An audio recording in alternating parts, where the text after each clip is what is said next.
श्री गुंडीचा मंदिर मार्जन दिवस है, कल श्री रथ यात्रा। श्री जगन्नाथ जी कहाँ जाएंगे? नीलाचल से जाएंगे सुंदरांचल। तो सुंदरांचल कहने से वृंदावन, नीलाचल कहने से कुरुक्षेत्र। तो उसके लिए आज मंदिर मार्जन किया जाएगा।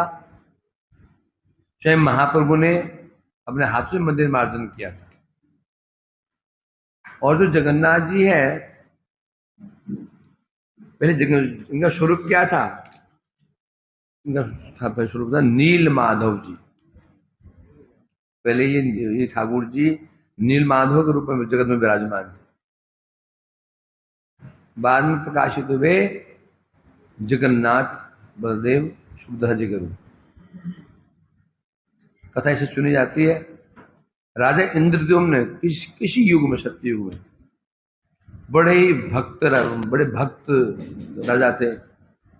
दरबार में नित्य प्रति उनके दरबार में आते थे लोग, भक्त लोग आते थे, जो तीर्थ पर्यटन करते करते आते थे, ब्राह्मण लोग, भक्त लोग, और आकर के वे अलग अलग ठाकुरों की महिमा सुनाते थे। कि कोई किसी तीर्थ में गया, वहां उसने क्या दर्शन किया सुनाता था। कोई कहीं से आया, वो सुनाता था हमने वहां गए, वहां ठाकुर जी का ऐसी सेवा होती है, ऐसे दर्शन होते हैं, श्रृंगार ऐसा होता है, सुनाया करते थे।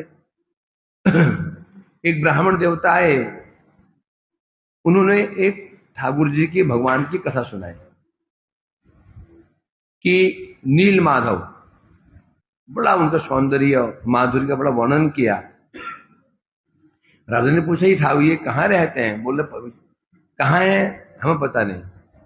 संत समाज में मैंने श्रवण किया, नील माधव जी हैं, बड़े ही सुंदर हैं, बड़े ही मनमोहक है। वो तो चला गया ब्राह्मण। अब राजा के मन में जगी लालसा जगी, दर्शन करने की लालसा जगी। उसने चारों अब सब 10 दिशाओं में अपने गुप्तचर भेज दिए, पता करो कहाँ हैं ये, कहीं तो होंगे ना।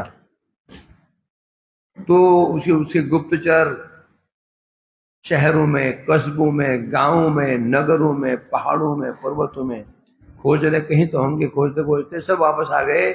एक जो उनका जो विद्यापति, जो बहुत अत्यंत बड़ा विद्वान, बड़ा बुद्धिमान, राजा का विश्वास पात्र था, ब्राह्मण था, वो अभी वापस नहीं आया। इसलिए राजा को आशा जगी थी कि विद्यापति गया है तो कुछ तो समाचार लेके आएगा, शुभ समाचार लेकर के आएगा।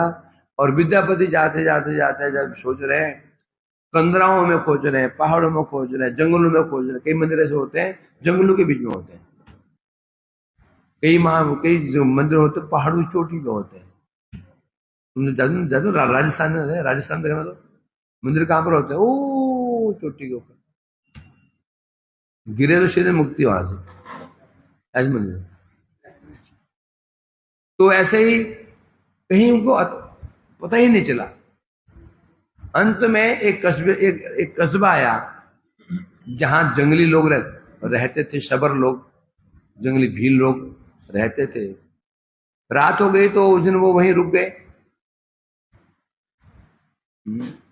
तो जिस घर में रुके थे, उन्हें देखा कि रात्रि के समय जो घर का मालिक कहीं चला गया था, और प्रातःकाल जब घर में वापस आया, उसके शरीर से एक दिव्य सुगंध निकल रही थी। दिव्य ऐसी सुगंध की उसने पहले कभी ऐसी सुगंध सूंघी ही नहीं थी।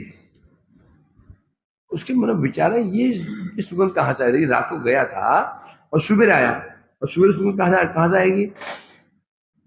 आसपास कोई मंदिर भी ऐसा नहीं है, और रात में आए। बड़ा उसको कुछ विचित्र लगा। बुद्धिमान था ही, मंत्री था उसका, राजा का मंत्री था, वे तो बहुत बुद्धिमान होते हैं। फिर अगले दिन फिर वो आया, तो वो समझ गया कुछ तो रहस्य है। अब कैसे पता किया जाए? उसके घर में उसकी लड़की थी, नाम था ललिता, चतुर्थ था ही, वो धीरे धीरे धीरे धीरे वो लड़की से प्रेम बढ़ाया। बड़ा लिखा, बुद्धिमान था, सुंदर था, गुणवान था। लड़की आकर्षित हो गई।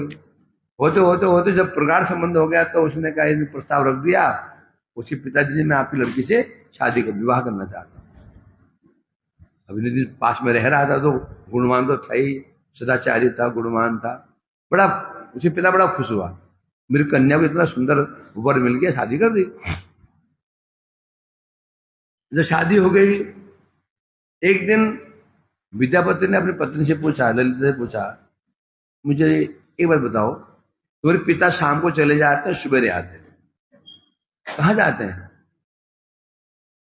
और आते हैं बड़ी सुगंध निकलती। बोले ये रहस्य है, कहाँ जाते हैं, कहाँ जाते हैं? तो हमें भी नहीं पता, वो वही जानते हैं, ना मैं जानती हूँ, ना मेरी माता जी जानती है, कोई नहीं जानता, इस गांव में कोई नहीं जानता, कस्बे में वही जानते कहाँ जाते हैं। परंतु पिताजी कहते हैं ठाकुर जी हैं,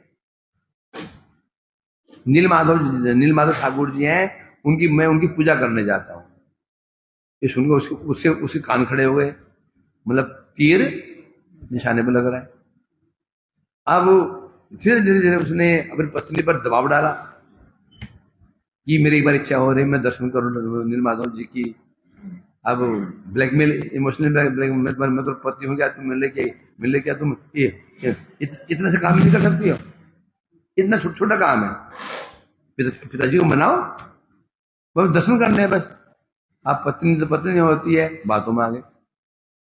आप पिताजी का देखो, पिताजी आपके दामाद की इच्छा है वो नीलमाधव जी दर्शन करने की। उसने बेटा ये संभव नहीं है, संभव ही नहीं है।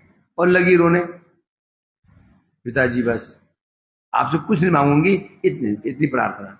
अब पुत्री मोह तो होता ही है। उसने कहा ठीक है, इसको मैं लेकर के जाऊंगा, परंतु इसके आंखों पर काली पट्टी बांध देना। वो बड़ा बुद्धिमान था, उसने कमर में एक पोटली में सरसों के दाने बांधे, उसमें छेद कर दिया। जब वो जो जंगली था, नाम था जो भील, उसका नाम था विश्व परवा, शबर था, वहां राजा था, जंगली राजा था, कस्बे का राजा था। जब उसको ले जा रहा है, धीरे धीरे वो सरसों के दाने रास्ते में गिर रहे। जाते जाते जाते उसे आंख खुली, देखा कि एक पहाड़ी के ऊपर वो खड़ा है, उस भील के साथ में। सामने एक दिव्य मंदिर है, अति सुंदर, पीछे विशाल नदी है, दिव्य वातावरण, सुगंधित वातावरण, वो वन पुष्पों से, पुष्प लताओं से, और लताएं भी कैसी थी, पुष्प से लदी, लताएं पुष्प से लदी हुई थी, बड़ा वातावरण सुगंधित था। तो उस भील ने आंखें पट्टी खोली और कहा, देखो तुम्हें खड़े रहो, मैं भी आता हूं, फूल लेके आता हूं, पूजा करनी है। तो चला गया। तो ये वो वहां बैठा हुआ था। उसी समय वहां पर छोटा सा कुंड था, छोटा सा कुंड था। उस कुंड के किनारे पेड़ था, उस पेड़ पर एक कौवा बैठा हुआ था। कौवे को थोड़ा ऊँग लगी, ऊँग मतलब नींद से लगी, और फट करके वो कुएं में गिरा, कुंड में गिरा। कुंड में गिरते ही वो कौवा दिव्य स्वरूप धारण कर लिया, चतुर्भुज रूप धारण कर लिया उसने, दिव्य स्वरूप बन गया, चार भुजाएं प्रकाशित हो गई, और दिव्य स्वरूप धारण करके वो कौवा चला गया। उसने सोचा, वाह ये तो अद्भुत पेड़ है। तो वो भी चला उस पेड़ पर गिरने के लिए, उसमें कि मैं भी गिरूं, मैं भी मेरा भी उद्धार हो जाएगा। आकाशवाणी में, विद्यापति अभी तुम्हारा समय नहीं आया, अभी तुम्हारे द्वारा बहुत काम होना है, नीचे उतरो और प्रतीक्षा करो, तुम्हारा भी समय आएगा। तो नीचे उतर गया। इतना भील आया, फूल लेके आया, जब जैसे अंदर प्रवेश किया, ठाकुर जी दर्शन किया, दिव्य मूर्ति, देखते ही रह गया। कौन कौन गया होंगे? जैसे तुम गए ना, देखते रह गए, मन मुग्ध हो गया, वहां से आने की इच्छा ही नहीं हुई, है ना। हम गए, ऐसा दिव्य दिव्य दर्शन है, मन किया अब यहीं रह जाऊं, है ना। है? ये तो हमारा दुर्भाग्य है ना। परंतु परंतु वो दर्शन हम नहीं कर रहे थे, कौन कर रहा था वो, कौन कर रहा था, विद्यापति भक्त। तो कौन होगा, राजा भक्तों से उसके मंत्री कैसे होंगे। तो जब दर्शन किया, पूजा पाठ पूरी हो गई, उसने फिर आंखों पट्टी बांध दी विद्यापति के और वापस ले आया। 2 दिन रहा, उसने बहाना बनाया अब कि अपनी पत्नी से कि मैं तो अपने घर जाऊंगा और वहां बताता हूं मैं शादी कर ली करके, फिर बारात लेके आऊंगा, तुमको ले जाऊंगा। तो खुश हो गई कि मैं ससुराल जाऊंगी, और उसका पिता भी खुश हो गया। वो चला गया, वापस जाके राजा इंद्रदुम्न से कहा कि खोज खबर लग गई है, एक पर्वत पर है, चलिए। और इस बीच में 5-6 महीने बीत चुके थे, वर्षा ऋतु आई, बारिश हुई, तो बारिश हुई, और सरसों जो दाने थे वो अंकुरित हुए, उनसे सरसों के पौधे बन गए। और राजा सेना लेकर के आया तो वो सरसों के दाने, जो सरसों के पौधे थे, उनको लक्ष्य करके चलते वहां मंदिर में पहुंच गए। मंदिर में पहुंचा, ठाकुर जी नहीं, नीलमाधव जी है ही नहीं, सिंहासन खाली। वो समझाए इन भीलू ने ठाकुर जी को छिपा दिया। पूरे गांव को उसके सैनिकों ने घेर लिया, उनको मारना, उनको पीटना, डराना, धमकाना, पीड़ा देना, बहुत उनको उत्पीड़न करना शुरू कर दिया। बताओ ठाकुर जी कहाँ छिपे हैं, कहाँ छिपाया उनको। वो कह रहे हमें पता ही नहीं ठाकुर जी कहाँ है क्या। और पर खूब उनको जब कष्ट देना शुरू किया, एक दिन रात में नीलमाधव जी सपने में आए राजा के, राजन इनको कष्ट देना बंद करो, मुझे कहीं छिपाया नहीं है, इस रूप में मेरा दर्शन तुम नहीं कर पाओगे, अब तुम्हें दर्शन दूंगा मैं दूसरे रूप में, वापस जाओ और वहां जाकर के अपने राज्य में चले जाओ, और चक्र तीर्थ के निकट आज से 7वें दिन 3 लकड़ी के ठूंठ आएंगे, लकड़ी के काष्ठ खंड, लकड़ी के टुकड़े आएंगे, उन टुकड़े को बाहर निकालना, उनसे मूर्ति बनाना, अब मैं उसी रूप में प्रकाशित होऊंगा। और दूसरी बात है, ये जो भील है, इसने मेरी बड़ी सेवा की है, इसको भी शव में अधिकार देना, ये उपेक्षा मत करना।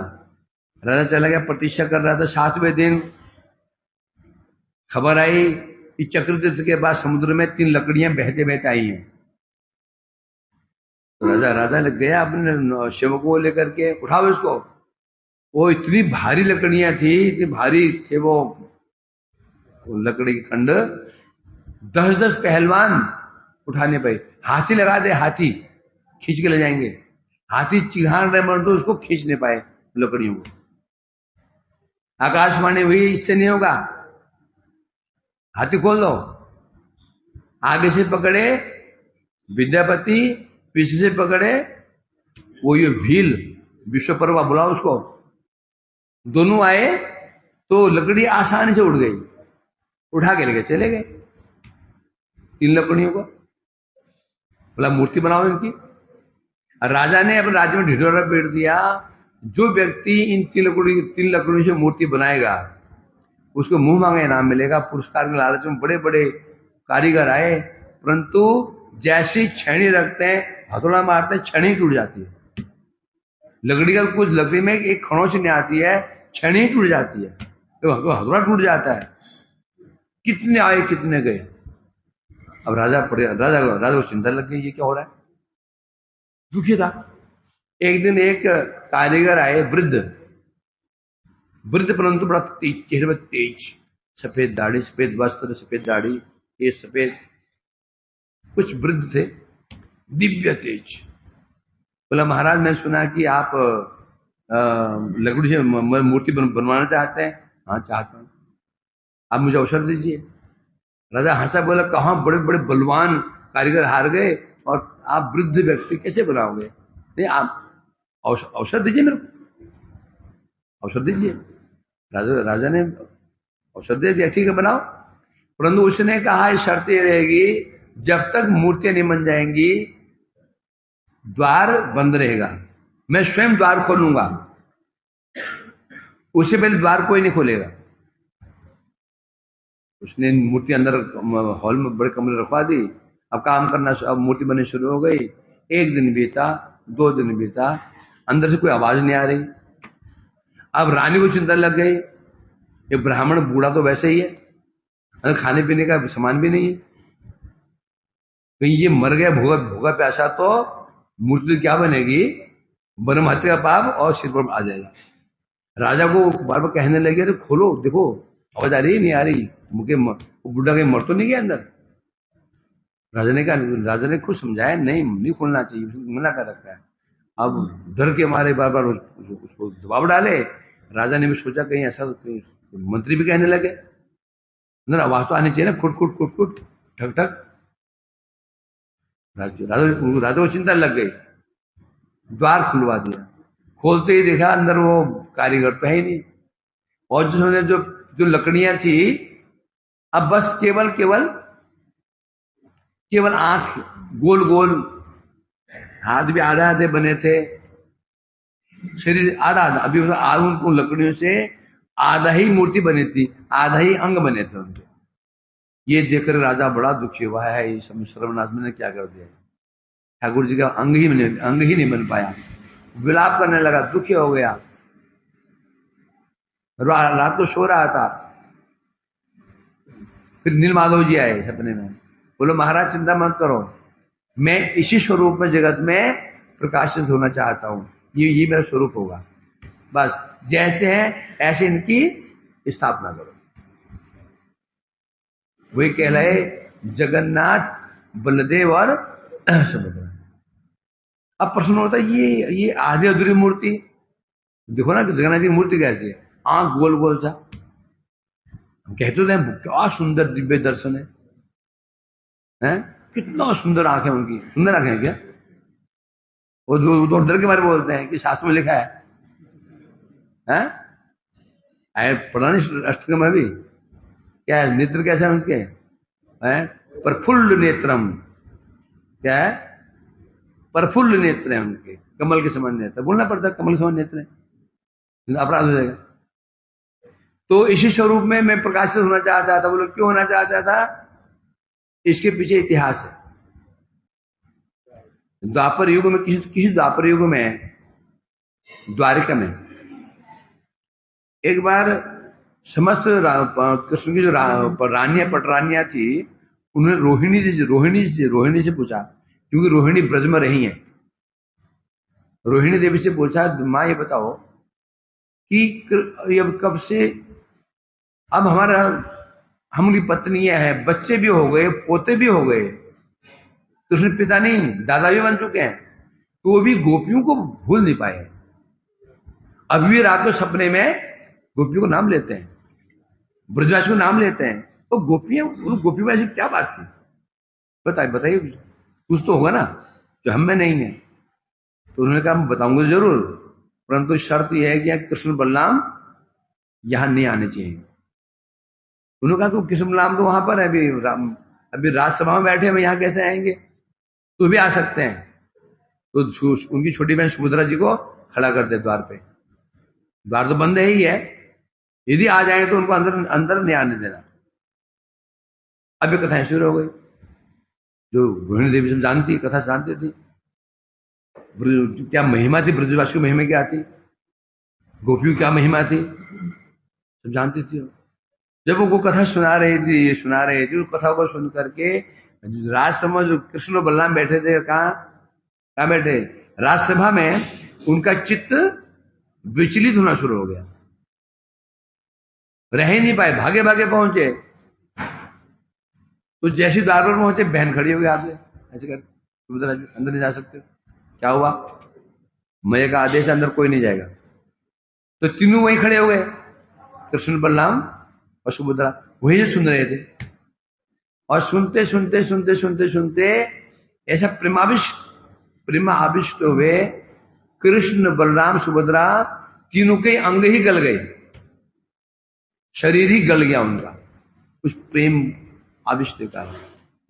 उसी समय नारद जी पहुंचे थे कृष्ण दर्शन करने के लिए। जैसे देखा सामने ये तीनों का अद्भुत स्वरूप है, हाथ गले हैं, आंख भी गल गई है, पैर भी गल गए, अद्भुत अद्भुत स्वरूप। कुछ क्षण पश्चात फिर कृष्ण भी ठीक हो गए, फिर पूर्ववत बन गए।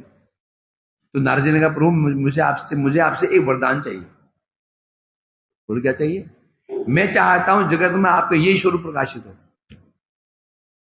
ये जो प्रेम का स्वरूप जो है, ये आप प्रेम में कैसे आपका शरीर गल गया था, ये जगत में ये स्वरूप में चाहते हो जगत में आप इसी रूप में प्रकाशित हो। भगवान ने कहा तथास्तु, मैं भी चाहता हूं, क्योंकि ये जो स्वरूप है किसका स्मरण दिलाएगा? ब्रजवासी का। अभी अष्टम पढ़ा ना, अष्टम क्या क्या क्या बोल रहे हैं? महा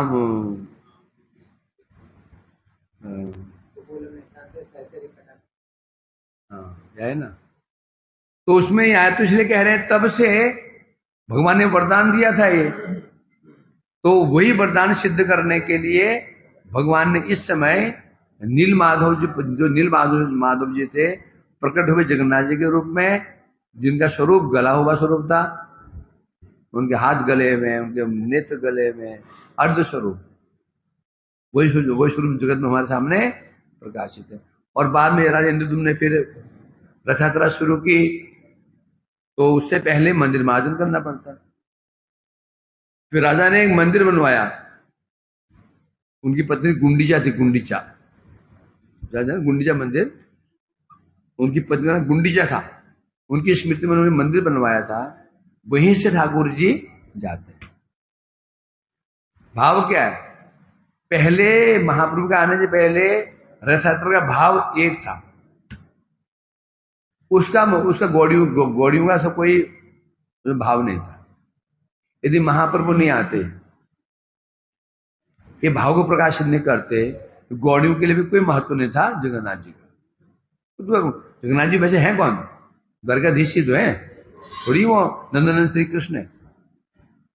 तो जो भाव महाप्रभु ने बताया, यदि रथ यात्रा है क्या? कुरुक्षेत्र से गोपियां कृष्ण को अपने मनोरथ में बैठा करके वृंदावन ले जा रही है। ये जो भाव है, ये भाव किसका है? ये गौड़ियों का भाव है, और वो भाव नहीं है। ये जो गौड़ीय वैष्णव है, उनकी भावना ये होती है कृष्ण कहाँ जा रहे हैं? सुंदराचल कुरुक्षेत्र द्वारिका से जा रहे हैं, नीलाचल से कहाँ जा रहे हैं? सुंदरांचल जा रहे हैं। सुंदराचल किसका नाम है? वृंदावन का नाम। तब से ये इसका भाव बदला। इस सूत्र लिखा है, इस सूत्र में ख्याल में तो सोचो, ये लिखा भी किसने है? शंकराचार्य, जो महा अद्वैतवादियों के गुरु, उन्होंने लिखा है। क्या ब्रज की महिमा, क्या ब्रजवासियों का भाव कृष्ण के प्रति, क्या कृष्ण का उनके प्रति भाव अद्भुत आश्चर्य लिखता है। तो सिद्ध हो जाता है शंकराचार्य शंकर साक्षात, मायावादी नहीं हो। लीलावश्य उन्होंने मायावादी की है। परम वैष्णव, कौन से वैष्णव? ब्रज की महिमा गान कर रहे हैं। कौन है वो? रसिक वैष्णव है। कौन? शंकराचार्य जी, है ना। तो आज के दिन जो लीला चलती थी, जब महाप्रभु वहां पुरी पहुंचे, तो रथ यात्रा का समय आया। एक दिन पहले महाप्रभु ने क्योंकि जो राजा से मिलेंगे नहीं, हो राजा को दर्शन देंगे नहीं, तो जो वहां के राज पंडित थे, काशी मिश्र जी, शर्व भट्टाचार्य जी, इनको बुलाए महाप्रभु जी ने। बोले प्रभु ने कहा देखो, कल गुंडिया मंदिर मार्जन होता है, हर साल होता है, इस बार मैं अपने हाथों से अपने गणों को साथ लेकर के मार्जन करूंगा। राजा ने कहा था पहले ही, काशी मिश्र को कहा था, प्रभु जो कहें तो वैसे करना है। तो उनका प्रभु यद्यपि ये कार्य आपके लिए उचित नहीं है, आप मंदिर मार्जन करेंगे, आपसे भगवान उचित नहीं है, अब क्योंकि आपका आदेश हम पालन करना है, ठीक है, हम व्यवस्था कर देते हैं। तो एक दिन तो प्रभु ने कहा था 100 घड़े मंगवाओ, 100 घड़े, शतमार्जनी 100 झाड़ू मंगवाओ, 100 घड़े 100 झाड़ू मंगाए गए। अगले दिन महापुरुष बड़े उत्कंठित होकर के स्नान करके, अब नित्य कृत्य को समापन करके सब जितने भी उनके गण थे सब उनके आवास पर एकत्रित हुए। पहले प्रभु ने सबको फिर तिलक किया, चंदन लगाया, पुनः माला पहनाई, फिर झाड़ू पकड़ाया, क्या चंदन माला पहना करके झाड़ू पकड़ा। फिर वहां से उनके आवास से हजारों गौड़ीय वैष्णव, उनके जो अनुगत जन कीर्तन करते करते करते पहुंचे गुंडीचा मंदिर, और वहां फिर मार्जन शुरू हुआ। महाप्रभु मंदिर के अंदर घुस गए, गर्भ मंदिर में, और वहां जाकर हम स्वयं महाप्रभु जी ने पहले उस वर्णन, पहले क्या किया गया, पहले झाड़ू लगाई गई। झाड़ू क्यों लगाई गई? जो मोटे मोटे कंकड़, मोटे एक साल से बनता हो कंकड़, जो कंकड़ हो गए, झाड़ियां पाड़ियां, ये तिनके फिनके थे, पहले झाड़ू लगाया गया, झाड़ू साफ किया गया। महाप्रभु अंदर सफाई कर रहे हैं, बाहर सफाई की गई। झाड़ू लगाने के पश्चात फिर जल से धोया गया। हजारों घड़े कितने, सैकड़ों घड़े हैं। बगल में सरोवर नाम क्या, ब्रह्म सरोवर, उस सरोवर से जल लाया गया, चैन बन गई।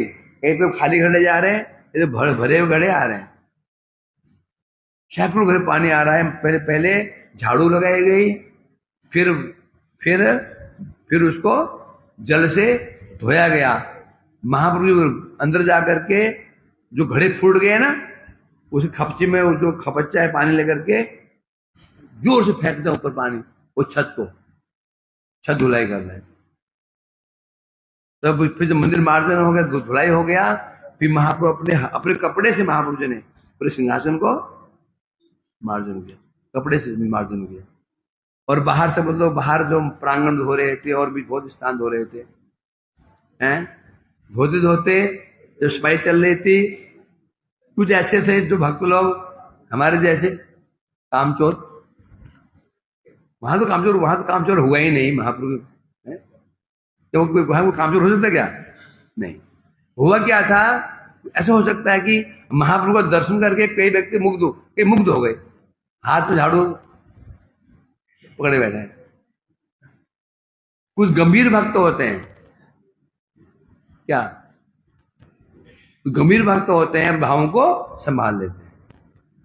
कोई संभाल नहीं पाते हैं तो मुग्ध हो गए, तो प्रभु कहते हैं देखो ये कितनी सेवा कर रहा है, जिसने सेवा कम की बोले तू बहुत अच्छा काम कर रहे हो, सबको सिखाओ, सब ऐसी सेवा करें।